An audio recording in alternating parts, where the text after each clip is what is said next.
Hello दोस्तों, स्वागत है आपका मेरे channel my truck my vlog में।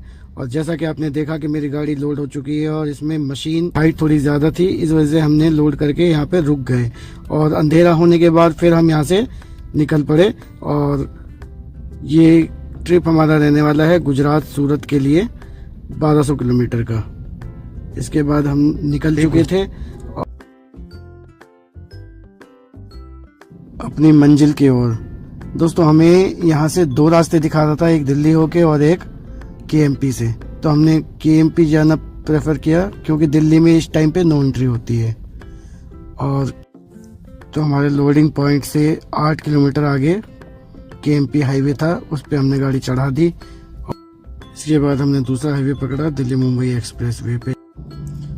लगभग 12:30 बज चुके थे और हमें चलते चलते नींद आने लगी। फिर हमने इसी पंप पे सीएनजी डलवा कर और इसी की बड़ी पार्किंग पर हमने गाड़ी लगाई और सो गए। फिर सुबह के 4 बजे आँख खुली और फिर हम चल दिए। वैसे तो मैं इतनी रात को और इतनी जल्दी सुबह गाड़ी नहीं चलाता, बट हाइट होने की वजह से मुझे अंधेरे में गाड़ी ज़्यादा चलानी पड़ी, नहीं तो खर्चा ज़्यादा हो जाता है। और चलते चलते अब धीरे धीरे सवेरा होने लगा था और ये देखिए सुबह के नज़ारे। बट ज़्यादा देर तक हम इस हाईवे पे चल नहीं पाए क्योंकि आगे बहुत बड़ा हादसा हो गया था इस रोड पे।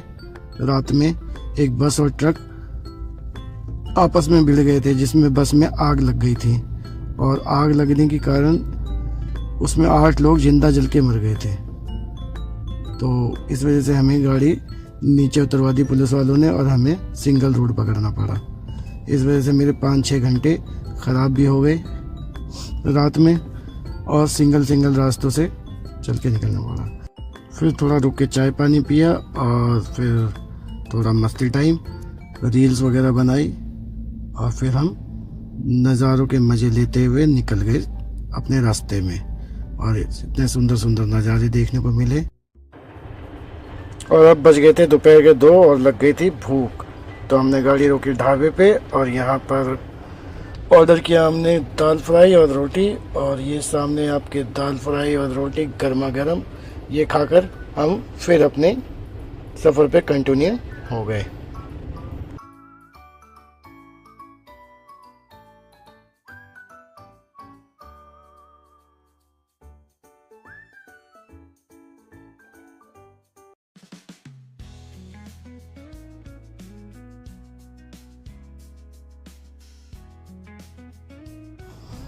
तो अब हम एंटर कर चुके हैं गुजरात में और गुजरात में घुसते ही पुलिस वालों ने अच्छे से स्वागत किया हमारा और यहाँ पर थोड़ा खर्चा हो गया हमारा।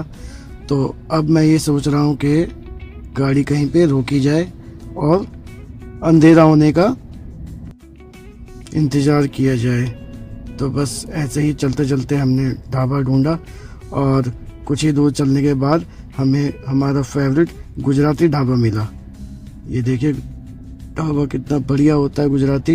यहाँ पर खाना भी बहुत अच्छा मिलता है और सारी सुविधाएं भी अच्छी होती है। तो बस पहले हमने गाड़ी रोकी, वहाँ लगा रखी देखिए, और पहले नहा धो के फिर हमने थोड़ा चाय नाश्ता किया यहाँ पर और अंधेरा होने का इंतज़ार किया। तो ये देखिए होटल का पूरा ओवरव्यू दिखा रहा हूँ मैं। और बहुत बढ़िया होटल होते हैं ये। और कुछ ही देर में थोड़ी देर बाद अंधेरा हो गया और फिर हमने अपना सफ़र फिर कंटिन्यू किया। और कुछ देर चलने के बाद हमें फिर वही मुंबई एक्सप्रेस वे मिल गया और हम इस पे कंटिन्यू चलते रहे।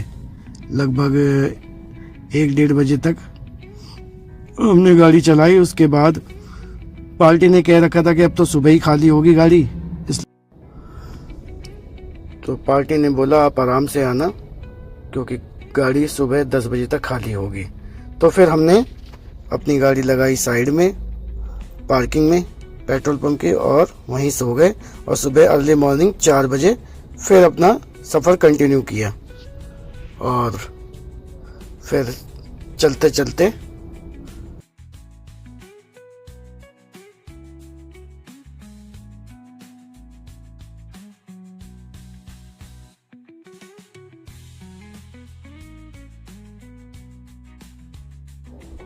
और उजाला हो गया। सुबह के बज रहे हैं 5:30 और धीरे धीरे उजाला हो रहा है। और ये देखिए दोस्तों, ये जैसा अपने दिल्ली में जंक मार्केट है मायापुरी, तो ये अंकलेश्वर का जंक मार्केट है। यहाँ पर दोनों साइड स्पेयर पार्ट्स मिलते हैं गाड़ियों के, पुरानी गाड़ियों के। तो ये भी एक मार्केट है बड़ी।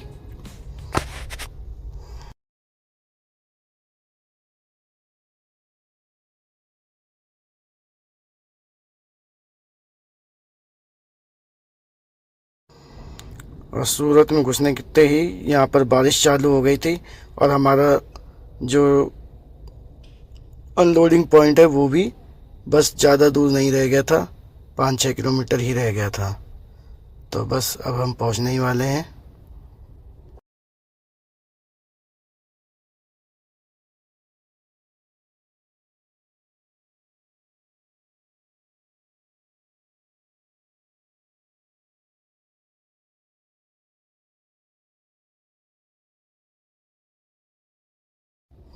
तो बस अब हम हाईवे से उतर चुके हैं और यहाँ से 1 किलोमीटर आगे जाना है और हमारा डेस्टिनेशन आ गया। तो ये जो गेट दिख रहा है इसी के अंदर गाड़ी जाएगी और अंदर यहीं पे ये मशीन उतरनी है। ये डस्ट कंपाउंड है और यहाँ पर मैंने गाड़ी लगा के पार्टी से बात करी तो उन्होंने कहा कि मुझे टाइम लगेगा, अभी आप यहीं पे गाड़ी रोक दीजिए और अंदर कैंटीन है, वहाँ आप चाय पानी अपना नाश्ता कर लीजिए। तो मैंने कहा ठीक है, इंतज़ार करते हैं। तो फिर मैं अंदर गया, वहाँ देखा कि कैंटीन थी। कैंटीन में मैंने पूछा तो उन्होंने बोला कि पोहा बना हुआ है। तो मैंने पोहा और चाय ऑर्डर किया और जब तक चाय और पोहा आता तो मैंने थोड़ी एडिटिंग कर ली अपने नेक्स्ट वीडियो की। तो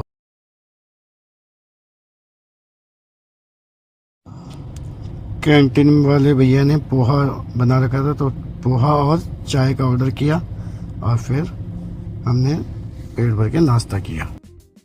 तो जब तक हाइड्रा आती तो मैंने सोचा कि ये रस्सी वगैरह खोल लूँ जिससे कि टाइम काफ़ी बच जाएगा अपना।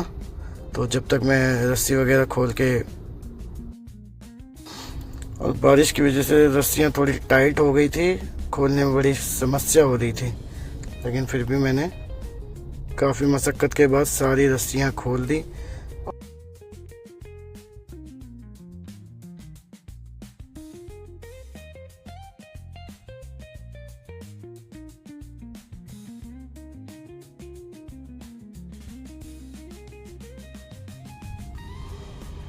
जब तक मैनेजर साहब और अपने हेल्पर के साथ आ गए थे और उन्होंने मशीन को चेक करना शुरू किया, पूरा इंस्पेक्शन किया, कहीं कोई रास्ते में कोई डैमेज तो नहीं हुई मशीन। और काफ़ी देर तक देखने के बाद उन्होंने ओके किया। तब तक अपनी हाइड्रा आ चुकी थी और हाइड्रा के साथ 2 हेल्पर आए थे और वो लोग भी अपने काम में लग गए। तो देखिए कैसे अनलोडिंग हो रही है मशीनें। और एक बात और बताता चलूँ, जो अभी वीडियो थी इसका एंगल सही नहीं ले पा रहा था मैं, और अब जो आएंगी वीडियो उसमें वीडियो का एंगल बहुत अच्छा रहेगा। देखिए इस प्रकार से। तो थोड़ी सी मिस्टेक हो गई है पहले नए वीडियो में, तो उस पर ध्यान ना दे के मेरा हौसला अफजाई करें और मेरे चैनल को सब्सक्राइब करें और मेरी वीडियो को लाइक करें, शेयर करें और बने रहिए मेरे व्लॉग में।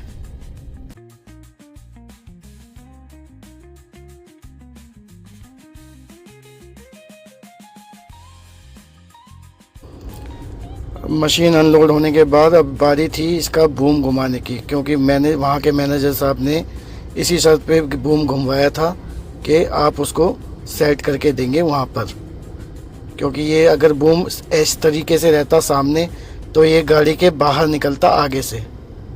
तो मैंने उनसे बोलकर बूम को घुमवाया था खुलवा के।